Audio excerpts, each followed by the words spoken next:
Hello बच्चों, one shot video lecture series के अंदर आप सभी का स्वागत है। सारे चैप्टर्स अपलोड किए जा रहे हैं वन शॉट के अंदर। आज का जो हमारा चैप्टर है वो है सुपरपोजिशन ऑफ वेव और इसके सारे फॉर्मूलाज हम इस वीडियो के अंदर कवर करेंगे। तो वीडियो को ध्यान से एंड तक देखते रहें। स्टार्ट करते हैं हमारे पहले कॉन्सेप्ट से, which is equation of progressive wave. देखो बच्चों, इक्वेशन प्रोग्रेसिव वेव का जो होता है, इसके दो एक्सिस पे हम इक्वेशन निकालते हैं। एक तो होता है प्रोग्रेसिव वेव का equation y equal to a sin omega t minus k x. ठीक है, ये फॉर्मूला होता है x axis, positive x axis के लिए। ठीक है, और अगर आपको पूछ रहे हैं नेगेटिव एक्स एक्सिस के लिए क्या फॉर्मूला होगा, तो वो फॉर्मूला होता है y equals to a sin, ठीक है, omega t plus k x. ठीक है, ये दो इक्वेशन आपके रहते हैं इक्वेशन ऑफ प्रोग्रेसिव वेव के। ठीक है, इसी के साथ यहां से आगे चालू होता है आप लोगों का कॉन्सेप्ट डिफरेंट फॉर्म्स। इसी इक्वेशन के अलग अलग फॉर्म्स क्या होंगे वो हमें देखना है। देखो बच्चों, सबसे पहले तो इक्वेशन जो है वो यहां से स्टार्ट होता है, पर अगर आपको ये डिफरेंट फॉर्म्स को समझना है, देखा इसको एग्जाम में बहुत अच्छी तरह से क्वेश्चन पूछते हैं इस पे। ठीक है, तो अगर आपको ये डिफरेंट फॉर्म समझना है तो बेसिक पहले पता होना चाहिए, और ये बेसिक आप लोगों को छोटा ज्यादा कुछ नहीं जानना है। Omega is equal to 2 pi upon T, ये आप सभी को पता है बच्चों, है ना। मैंने आप लोगों को ऑसिलेशन में भी ये बात बताई है। एंड यहाँ पे एक नया कंसेप्ट आ रहा है, दैट इज के, और के जो होता है वो 2 पाई अपॉन लैम्डा होता है। ये बात ध्यान में रखना है। ठीक है, ये ओमेगा 2 पाई अपॉन टी होता है और के 2 पाई अपॉन लैम्डा होता है। साथ साथ आपको ये भी पता है कि v इज इक्वल टू क्या होता है, एन लैम्डा होता है। ये आप लोगों ने क्लास 10th में 11th में सीखा है, राइट बच्चों। ये v है जो वेलोसिटी है, n फ्रीक्वेंसी और लैम्डा वेवलेंथ है, राइट। अब इसके बाद और क्या जानना है कि हमें ओमेगा इज इक्वल टू 2 पाई और n भी पता है, ओमेगा इज 2 पाई n क्या है, फ्रीक्वेंसी, राइट। तो ये सब बातें आप लोगों को पता है। चलिए, इन सबके साथ अब हम स्टार्ट करेंगे इस इक्वेशन को सिंप्लीफाई करना। मैं इक्वेशन हमेशा पॉजिटिव एक्सिस के लिए ही लूंगा, और वो इक्वेशन क्या होगा, ये वाला। ध्यान में रखना, उल्टा है थोड़ा सा आपको लगेगा, लेकिन पॉजिटिव एक्स एक्सिस के लिए equation a sin omega t minus k x होता है। ठीक है, ये बात ध्यान में रखो। चलो बच्चों, अभी मुझे बताओ, हमें पता है ओमेगा इस 2 पाई अपॉन टी होता है, तो मैं इस ओमेगा की जगह पर 2 पाई अपॉन टी लिख सकता हूं, इस के की जगह पर 2 पाई अपॉन लैम्डा लिख सकता हूं। लिखो, आओ, क्या होगा इक्वेशन, a sin, ठीक है, omega means 2 pi upon T into T minus 2 pi upon lambda into x. ठीक है, तो यहां से क्या बाहर निकलेगा बच्चों, a sin, दोनों में से 2 पाई कॉमन निकलेगा, ब्रैकेट में बचेगा t divided by capital T minus x divided by lambda, ये वैल्यू बचेगी। ठीक है, अब इधर से क्या फायदा होने वाला है, देखो बच्चों, एक तो ये इक्वेशन आप लोगों को मिल गया, लेकिन आगे भी आप इसको सिंप्लीफाई कर सकते हो। ठीक है, एग्जाम्स में ये याद रखना, इसके अलग अलग फॉर्म्स ही सिंप्लीफाई करके आपको दिए हुए रहते हैं। आपको समझना रहता है कि कौन से फॉर्म में मुझे इक्वेशन दिया है और मैं उसको कैसे सॉल्व करूंगा। ठीक है, आओ देखो आगे, यहां पे a sin 2 पाई है। अब यहां पर मैं है ना, थोड़ा और सिंप्लीफिकेशन के लिए मेरा बेसिक का जो कॉन्सेप्ट है कि 1 अपॉन टी क्या है, 1 अपॉन टी। आप लोगों को यह भी पता है बच्चों की फ्रीक्वेंसी और टाइम पीरियड के बीच में इनवर्स रिलेशन होता है, तो जहां मुझे टाइम पीरियड दिख रहा है वहां की जगह पर मैं n भी लिख सकता हूं, लेकिन कहां लिखूंगा, अगर 1 अपॉन टी है तो n ऊपर आ जाएगा। ठीक है ना। और एक और बात समझो, 1 अपॉन लैम्डा, बच्चों v equals to n lambda है, तो 1 अपॉन लैम्डा क्या हो जाएगा बच्चों, 1 अपॉन लैम्डा मतलब ये लैम्डा इधर आएगा, n डिवाइडेड बाय v मिलेगा, है ना, n डिवाइडेड बाय v मिलेगा। रखो, आओ चलो, अब इसकी वजह से ये इक्वेशन y इक्वल्स टू क्या सिंप्लीफाई हो गया है, a sin 2 पाई ब्रैकेट, यहां देखो, यहां पे आपका t इंटू n लिखूंगा, मतलब n इंटू टी लिखूंगा, माइनस 1 अपॉन लैम्डा की जगह पर n अपॉन v लिखकर into x as it is रख दूंगा। इससे क्या हुआ, दोनों में n है, कॉमन ले लो। देखो बच्चों क्या हो गया, a sin 2 पाई n, ठीक है, ब्रैकेट में t minus x upon v, ये हो गया आपका y का इक्वेशन। तो एक और इक्वेशन आपको सिंप्लीफाई होता हुआ मिल रहा है, जिसमें आपको समझ में आ रहा है कि a sin 2 पाई n, इसको भी एक और सिंपल भाषा में लिखो बच्चों, ओमेगा 2 पाई n का मतलब क्या है, ओमेगा, तो t minus x upon v, ये इक्वेशन भी आपको मिल गया। ठीक है, तो इतने अलग अलग इक्वेशंस हैं इनके जो आप लोगों को याद रखने पड़ेंगे, एक ये, ठीक है, या फिर ये, दोनों में से। आगे बढ़ते हैं बच्चों, देखो यहाँ पे आप लोगों को एक इंपॉर्टेंट कंसेप्ट बताएंगे। देखना, यहाँ पे आप लोगों का वेव वेलोसिटी का v wave is equal to omega upon k. ठीक है, ये एक फॉर्मूला है जो याद रखना है कि जो आपकी वेव वेलोसिटी होती है क्या है, v जो है, v वेव ऐसे लिखा जो गया है, ये क्या है आपकी वेव वेलोसिटी। इसको आपको याद रखना है कि वेव वेलोसिटी का फॉर्मूला ओमेगा अपॉन के होता है, ठीक है। इससे क्या फायदा होगा आपको क्वेश्चन सॉल्व करने में समझ जाएगा। एंड साथ साथ आप लोग वेव वेलोसिटी के साथ आप मैक्सिमम वेलोसिटी भी जानते हैं, ठीक है। वी मैक्स कितना रहता है बच्चों, ये आप लोगों को मैंने पिछले चैप्टर में बताया था, ए ओमेगा होता है ना। तो ये दोनों का कंसेप्ट क्लियर रखना कि मैक्सिमम पार्टिकल वेलोसिटी ए ओमेगा है एंड वेव वेलोसिटी जो होती है वो ओमेगा अपॉन की है, राइट। इसके बाद इक्वेशन ऑफ स्टेशनरी वेव, इस बात का भी ध्यान रखो। Equation of stationary wave mostly आपकी बुक्स में जो लिखा रहता है वो 2a cos kx sin omega t होता है, बट यहां ध्यान दो अच्छी तरह से, आप लोगों का इन चारों में से कोई भी इक्वेशन स्टेशनरी वेव का हो सकता है। जरूरी नहीं है कि आप लोगों ने एक ही तरह का इक्वेशन पढ़ना है, ठीक है। कोई भी इक्वेशन यहां पे अपना करेक्ट ही है स्टेशनरी वेव का, ठीक है। तो इसको याद रख लो, 2a sin kx cos omega t, 2a cos kx sin omega t, ठीक है। दोनों तरफ साइन, दोनों तरफ कॉस, क्लियर। सो आगे बढ़ते हैं नेक्स्ट कॉन्सेप्ट पे, that is pipe closed eight one and and open at both ends. ये वाला कंसेप्ट जो है वो सबसे ज्यादा बार आपके एमएसटीसीटी के प्रीवियस ईयर क्वेश्चंस में आया है। तो ये कंसेप्ट आपको समझना बहुत जरूरी है, ध्यान से वीडियो को देखना बच्चों। देखो यहां पे आप लोगों का जो लेंथ है वो ये लेंथ है, ठीक है। इस लेंथ की वैल्यू कितनी है, तो जब पाइप क्लोज है, एक बात समझो बच्चों, यहां पे आप लोगों के पास एक अगर वेव है तो वेव कुछ इस तरह से होता है ना। और ये वेव जब फॉर्म हो रहा है तो ये जो पूरी की पूरी वेव है इसका डिस्टेंस कितना रहता है, लैम्डा रहता है, राइट, ठीक है। अगर कोई पूछे आपको ये डिस्टेंस कितना है, तो ये डिस्टेंस आप बोलोगे यहां से यहां तक का कितना होगा बच्चों, लैम्डा बाई 2 होगा, है ना, लैम्डा बाई 2 होगा, ठीक है। अब अगर आपको कोई बोले उसके अंदर भी ये डिस्टेंस कितना होगा, तो आप बोलोगे ये डिस्टेंस कितना है बच्चों, लैम्डा बाई 4, ठीक है। मतलब ये इतना सा, मतलब क्या रे बच्चों, इतना सा ही वेव फॉर्म हुआ है ना, इतना सा ही फॉर्म हुआ है वेव। तो देखो यही तो है यहां पर, मतलब मेरा लेंथ जो है वो अभी फिलहाल लैम्डा बाई 4 है, ठीक है। आगे यहां पर देखो, यहां पर जो बनाया है मैंने, मतलब ये वेव मतलब इतना सा पार्ट कवर किया, और ये जो ऊपर का है जो आपको दिख रहा है छोटा बहुत, लेकिन एक्चुअली उसने इतना पार्ट कवर करके रखा है। मतलब ये पार्ट यहां पर है प्लस ये पूरा पार्ट। तो मुझे बताओ बच्चों, ऑलरेडी ये डिस्टेंस तो आपका कितना है, मतलब ये डिस्टेंस कितना है, लैम्डा बाई 2 प्लस ये डिस्टेंस कितना है, लैम्डा बाई 4। तो अगर आप lambda by 2 plus lambda by 4 को सॉल्व करोगे तो कितना आ जाएगा, ये आ जाएगा आपका 4 लैम्डा प्लस 2 लैम्डा अपॉन 4 2 जा 8, दैट इज नथिंग बट कितना आ रहा है ये 3 लैम्डा बाई 4, है ना। सिंप्लीफाई कर दिया मैंने इसको, 6 बाई 8 आ रहा था तो 3 लैम्डा बाई 4, मतलब आपको ये डिस्टेंस 3 लैम्डा बाई 4 है। अगेन ये लैम्डा बाई 4 था, ये 3 लैम्डा बाई 4 था। तो आगे चलोगे और अगर आप कैलकुलेट करोगे तो ये डिस्टेंस आपको पता चलेगा ये आपका 5 लैम्डा बाई 4 है ना।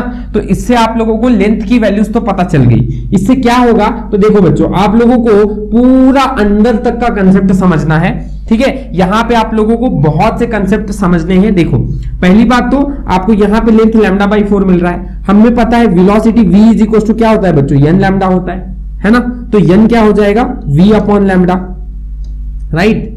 अब देखिए, अब ध्यान से देखना, यहां आपकी लेंथ जो है वो लैम्डा बाई 4 है, तो लैम्डा कितना हो जाएगा बच्चों, 4l हो जाएगा ना। यहां आपकी लेंथ अगर लैम्डा बाई 4 है ना, तो l की वैल्यू लैम्डा बाई 4, तो लैम्डा कितना 4l, मतलब लैम्डा की जगह पर आप 4l लिख सकते हो। तो आपका फॉर्मूला आएगा v डिवाइडेड बाय लैम्डा की जगह पर 4l। ये आपकी फ्रीक्वेंसी का फॉर्मूला हो गया। इसको हम बोलते हैं कौन सी फ्रीक्वेंसी, फंडामेंटल फ्रीक्वेंसी। कौन सी फ्रीक्वेंसी, फंडामेंटल फ्रीक्वेंसी, कौन सी, क्लोज्ड पाइप की, ठीक है, क्लोज्ड पाइप की फंडामेंटल फ्रीक्वेंसी। और या फिर इसी को ही हम बोलते हैं फर्स्ट हार्मोनिक। क्या बोलते हैं, फर्स्ट हार्मोनिक, ठीक है।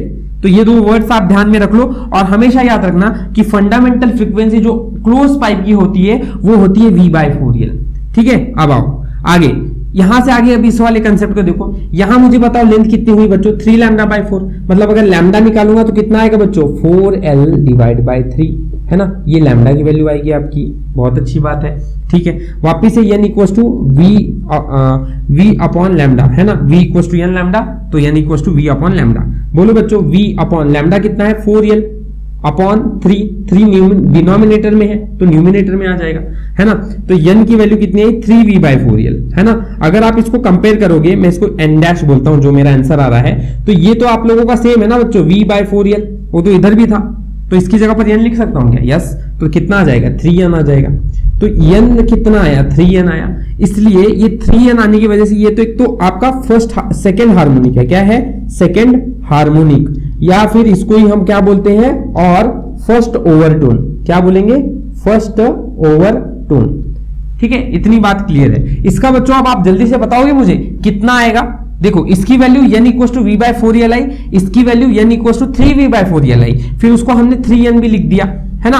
अब अगर आप इसको निकालने जाओगे तो आपको पता चलेगा बच्चों लैम्डा की वैल्यू कितनी आने वाली है, 5l upon 3, sorry 4l upon 3, 4l upon 5, इतना। मतलब अगर आप n निकालने जाओगे तो आपको इसका उल्टा मिल जाएगा 5v बाय 4l, एंड ये अगेन आपको पता है v बाय 4l का मतलब क्या बच्चों, n।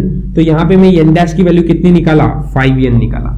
इसको ही हम क्या बोलेंगे, इसको हम बोलेंगे थर्ड हार्मोनिक, क्या बोलेंगे, थर्ड हार्मोनिक। और या फिर इसको ही हम क्या बोलेंगे, सेकेंड ओवरटोन, क्या बोलेंगे, सेकेंड ओवरटोन। ठीक है, तो ये सब बातें आप लोगों को समझ में आनी चाहिए कि अगर आपका फर्स्ट हार्मोनिक है तो v by 4l, 3v by 4l, 5v by 4l, ऐसे ही 7v bye 4l, 9v bye 4l, ऐसे करते करते करते ये बढ़ता जाएगा। मतलब आप लोगों को एक रिलेशन समझ में आ रहा है कि ऑड हार्मोनिक्स ही आप लोगों को, अगर आपका पाइप क्लोज है तो मिलता है। कौन से हार्मोनिक्स मिलते हैं, ऑड हार्मोनिक्स।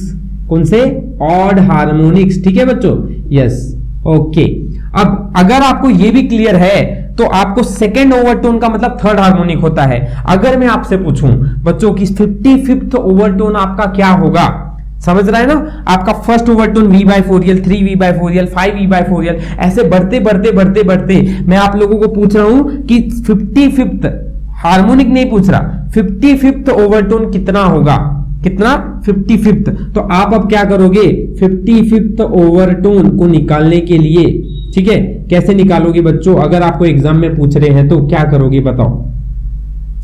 देखो बहुत ही आसान है, समझना ध्यान से। ये क्वेश्चन को करते समय आप डायरेक्ट नहीं बोल सकते कि 56th होगा या 54th होगा, आपको इसका एग्जैक्ट आइडिया होना चाहिए। देखो ये 3 हो रहा है तो 5 हो रहा है, अगला 7 होगा तो अगला 9 होगा। मतलब आपका फोर्थ हार्मोनिक, मतलब थर्ड ओवरटोन जो आने वाला है, थर्ड ओवरटोन 7n होने वाला है, फोर्थ ओवरटोन 9n होने वाला है। देख रहे हो, फोर्थ ओवरटोन 9n हो जाएगा, फिफ्थ ओवरटोन 11n हो जाएगा।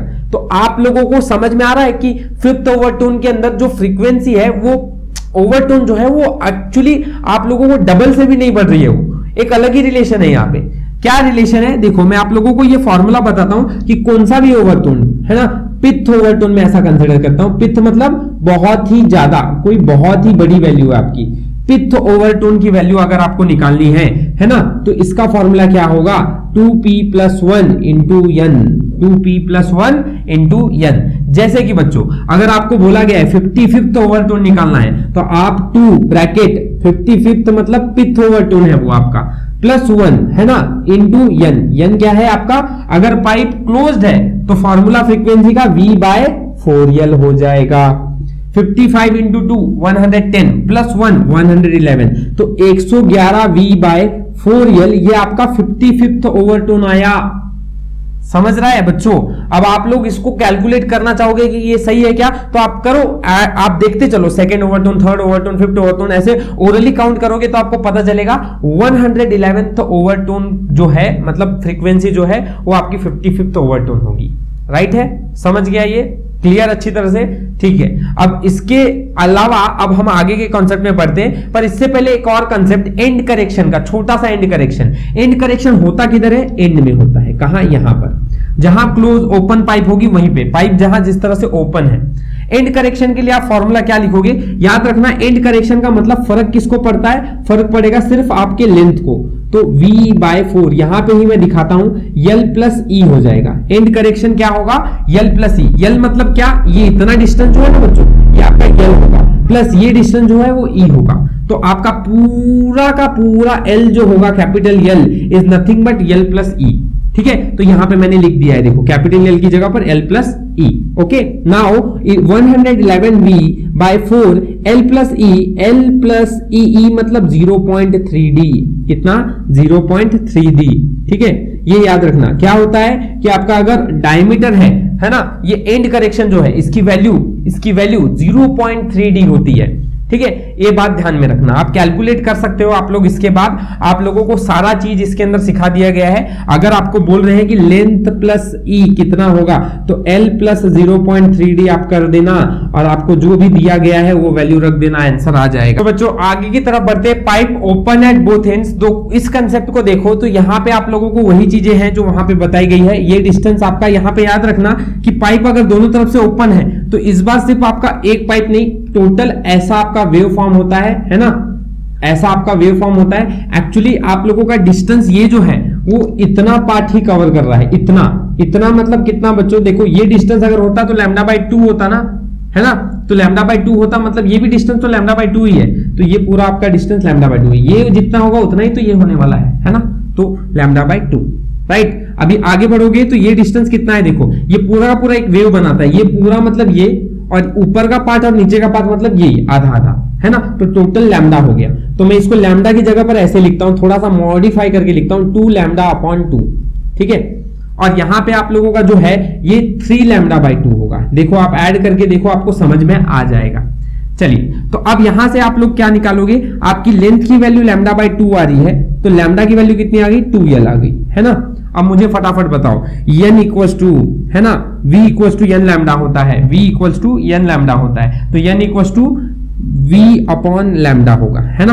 अब बोलिए बच्चों, v/λ की वैल्यू कितनी है, 2l। तो आपको फ्रीक्वेंसी की वैल्यू अगर ओपन पाइप है तो v/2l मिली। इसको आप फर्स्ट हार्मोनिक या वही चीज आप लोगों का क्या बोलोगे, फर्स्ट हार्मोनिक और फंडामेंटल फ्रीक्वेंसी। सेम वे इसके लिए भी फटाफट डिस्कस करते हैं। यल की वैल्यू कितनी आ जाएगी, लैम्डा की वैल्यू कितनी आ जाएगी, 2l/2। अब आप इसको बोलो कैंसिल मत करो, देखो यहां पे n इक्वल्स टू v/λ हो जाएगा, है ना। और अगर आप लैम्डा की वैल्यू पुट करोगे तो 2l, है ना, 2v/2l आएगा, ठीक है, 2v/2l आएगा। और मुझे पता है v/2l का मतलब कितना होता है, v/2l का मतलब फंडामेंटल फ्रीक्वेंसी, मतलब n' आ जाएगा 2n, है ना, ठीक है। इसके लिए मैं आपको बोल रहा था कि कैंसिल मत करो। आप लोगों का जो हार्मोनिक है ना वो आप लोगों का टूटना नहीं चाहिए, इसलिए ऐसे रखना जरूरी है। लैम्डा यहाँ पे 3λ/2 है एल की वैल्यू, तो आप लोग यहाँ पे n' निकालने जाओगे तो v/λ that is nothing but क्या आएगा, 3v/2l, है ना, and it is also 3n, right. तो ये आप लोगों की वैल्यू है। तो आप लोगों को ये चीज समझ में आ रही होगी। इसके बाद जैसे यहाँ पे 1, यहाँ पे n आया, यहाँ 2n है, यहाँ 3n आया, 4n, 5n, 6n, मतलब ऑल हार्मोनिक्स, क्या, all harmonics are present in pipe open at both ends. All harmonics are present in pipe open at both ends. अब इधर से क्या समझ में आ रहा है बच्चों, यहां पे आप लोगों को सेकेंड ओवरटोन, फर्स्ट ओवरटोन ये मिला, सेकेंड ओवरटोन ये मिला, तो ऐसे ही मैं अगर आपको बोलूं कि बच्चों आप 55th ओवरटोन के बारे में मुझे बताओ, 55th ओवरटोन के बारे में मुझे बताओ, तो आप क्या बोलोगे। यहां ध्यान रखना कि हर हार्मोनिक, सब हार्मोनिक प्रेजेंट है। अभी मुझे बताओ ये आपका कौन सा हार्मोनिक था, ये आपका थर्ड हार्मोनिक होगा, लेकिन ये आपका कौन सा ओवरटोन है, ये आपका सेकेंड ओवरटोन है, मतलब जो भी हार्मोनिक है उसका एक कम आया है। मतलब अगर 55th ओवरटोन होगा, है ना, 55th ओवरटोन होगा तो कौन सा हार्मोनिक बनेगा। देखो याद रखना इसका फॉर्मूला होता है 2p+1 इंटू n, मतलब p+1 55+1 into n that is 56n, है ना। और n की वैल्यू आपको पता है ये v/2l होगी, है ना, क्योंकि पाइप क्या है, ओपन है, ओपन के लिए फंडामेंटल फ्रीक्वेंसी v/2l होती है। ऐसे ही आप सारे वैल्यूज को कैलकुलेट कर सकते हो, जो भी आप लोगों को ओवरटोन निकालने को बोला जाएगा। अगर बहुत बड़ी है तो इस फॉर्मूले को लगाओ, और बहुत छोटी है तो ऐसे ही आप सोचकर निकाल सकते हो, ठीक है। इसके साथ एक और इंपॉर्टेंट बात, एंड करेक्शन की बात यहां पर भी आती है। यहां पे थोड़ा सा समझना ध्यान से, 56v/2l, यल की वैल्यू आपकी एंड करेक्शन की कितनी रहेगी, ये बहुत जरूरी है बच्चों, यल प्लस 0.6d होगी, ठीक है। कितनी होगी, 0.6d होगी, क्योंकि पाइप यहां से भी खुला है, इधर से भी खुला है, ऊपर से 0.3, नीचे से 0.3, दोनों मिला के कितना, 0.6d, ठीक है। याद रखना ये वैल्यू आप लोगों को एग्जाम में यूज करनी है कि आपका एंड करेक्शन जो होता है वो ट्वाइस ई होता है ना। चलिए, तो इस सारे कंसेप्ट के साथ आप लोगों को मैं एक्सपेक्ट कर रहा हूं कि ओपन पाइप का भी कंसेप्ट आपका पूरा अच्छी तरह से क्लियर हो गया है। ठीक है, आप एक काम करो, रिलेशन बिटवीन ओपन पाइप और क्लोज पाइप कितना होता है इसको निकालो और मुझे कमेंट सेक्शन में बताओ। ठीक है, क्या बोला मैंने, relation between open pipe and close pipe कितना होता है, ये आप निकालकर रिलेशन मुझे कमेंट सेक्शन में बताना है। ठीक है, अगला और सबसे लास्ट कंसेप्ट जो है आप लोगों का वो है लॉज ऑफ स्ट्रिंग। ठीक है, लॉज ऑफ स्ट्रिंग। अब लॉज ऑफ स्ट्रिंग क्या है बच्चों, देखो इधर आप लोगों को फॉर्मूला तो बहुत आसानी से पता रहता है कि लॉज ऑफ स्ट्रिंग के अंदर, ठीक है, लॉज ऑफ स्ट्रिंग के अंदर आपके जो कंसेप्ट है n इक्वल्स टू ये 1/2l under root T by M होता है ना, ये फॉर्मूला आपको पता है। पर इसमें आप लोगों को बहुत घुमा फिरा के सवाल डालते हैं। जैसे एक तो पहली बात, आसान सवाल क्या बोलते हैं कि n1 बाई n2 का रेशो अगर आप लेंथ के साथ कंपेयर करोगे तो वो क्या हो जाएगा L2 बाई L1, क्योंकि इनवर्स से रिलेटेड है ना। यहां पर सेम आपका concept n1 by n2 will be equals to under root of T1 by T2, ये भी एक फॉर्मूला सही है। And n1 by n2 equals to under root of m1 by m2, m2 by m1। And ये बात बहुत important है कि ये मास पर यूनिट लेंथ है। ठीक है, याद रखना, बहुत बच्चे इसको गलत समझते हैं, ये आपका लेंथ नहीं, मास नहीं है, मास पर यूनिट लेंथ है। ठीक है बच्चों, तो अब आप इससे क्या समझ रहे हो, मास पर यूनिट लेंथ अगर आप लोगों को दिया है तो आप लोग पहली बात इसको फॉर्मूले में बनाओ, density is mass upon volume, है ना। तो mass is density into volume, right. Density is equal to mass upon volume, therefore mass is equal to density into volume. Density कितना है, डेंसिटी हमें नहीं पता, वॉल्यूम मतलब एरिया इनटू लेंथ होता है, तो मैं डेंसिटी इनटू एरिया की जगह पर पाई आर स्क्वायर लिख सकता हूं, इनटू लेंथ एल लिख सकता हूं, ये मेरा मास हो जाएगा, है ना। तो मैं यहां पे रख देता हूं उसको, क्या करता हूं, देखो यहां पे मैं अगर रखूंगा इस फॉर्मूले में तो n equals to 1/2l under root t divided by rho into pi r square into l, ये आपका फॉर्मूला बन गया। अब pi r square into l मिल गया, तो यहां पे ध्यान देना, इसको मैं कैपिटल एल से यूज करता हूं, कैपिटल एल यूज करता हूं यहाँ पे, क्योंकि मुझे बार बार है ना ये और ये कंफ्यूज ना करे, इसलिए मैं थोड़ा सा अलग वर्ड यूज कर रहा हूं। देखना बच्चों, यहाँ डेंसिटी जो है वो इनवर्सली प्रोपोर्शनल टू, है ना, inversely proportional to, sorry frequency जो है वो inversely proportional to linear density है। ठीक है, अंडर रूट, और आप लोगों का जो आर है वो इनवर्सली प्रोपोर्शनल है, ठीक है, फ्रीक्वेंसी से। ये बात ध्यान में रखना, ये दो रिलेशंस है। एमएसटीसीईटी में सारे के सारे में आपको ऐसा क्वेश्चन देते हैं कि ये आप बदल रहे हो, ये आप बदल रहे हो, टेंशन आप बदल रहे हो, लेंथ आप बदल रहे हो, तो आपका n1 जो है वो शुरुआती से इस टाइम पे कितना से बढ़ जाएगा। ठीक है, तो आप लोगों को ऐसा रिलेशन पूछा जाता है एग्जाम के अंदर, आप पहले बेसिक फंडामेंटल्स तो क्लियर रख लो। फ्रीक्वेंसी इसके साथ अंडर रूट के अंदर है और इसके साथ इनवर्सली है आर के साथ। ठीक है, चलिए, तो ये हो गया आपका लॉ ऑफ स्ट्रिंग के बारे में, और इसके रिलेटेड कैसे सवाल रहते हैं वो सीईटी के प्रीवियस ईयर में आपको समझ में आ जाएंगे। ठीक है, विद दिस ये चैप्टर अपना खत्म होता है, सुपरपोजिशन ऑफ वेव। जल्दी मिलते हैं अपने नेक्स्ट वीडियो के अंदर। वीडियो अच्छा लगा है तो लाइक शेयर एंड सब्सक्राइब जरूर करना है। Thank you for